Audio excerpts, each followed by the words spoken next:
what type of Indigenous thinking slash knowledge can enhance the student experience? Well, one is definitely people who are have the academic credentials, but also have the life experience. In my case, I've been very fortunate enough to have professors who are very deep into their culture and have not been afraid to bring their culture to my community, even though it's different. But the Indigenous culture we share is that spiritual, that mental, that physical, that emotional. Everything is holistic in that way, even to the point where we developed our own definition. We talk about looking at in that Indigenous paradigm of who we are and looking at the indigeology of what we're doing. Is how can we indigenize what's out there? And that's left up to the professors and our teachers to bring that into the community. Once that's brought into the community, then I find that there's a real bridge, there's a real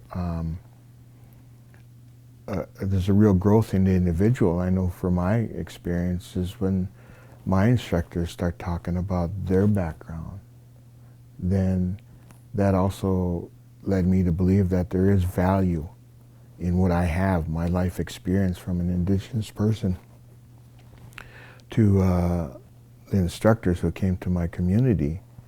We were able to grow from one another as much as the one instructor I had was from out east, learn about our culture through just coming into my community. So it was a shared learning. I think that's the important part, is the shared learning.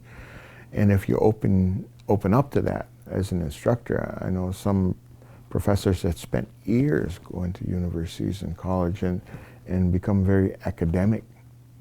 But if you can't share the human experience in that learning, then it's very hard to get somebody to apply that. And that's what I find, the application, it gets back to my earlier statement of looking at practical application. And ceremony.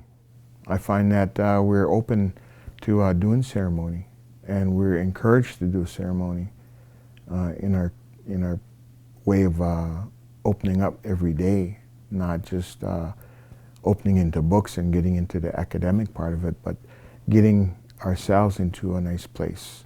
And the instructor also found that it was easier to instruct once they got into that spiritual space with us.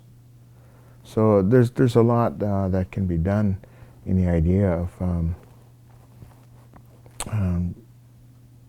just taking cue from the students that you're working with, because they'll help lead you in many different ways. And I think as a strong Indigenous educator, I think you'd be able to keep, that course, that line going into that, to achieve the learning objectives, as they say, in that course. But we may take a few back roads to get there, but we'll get there.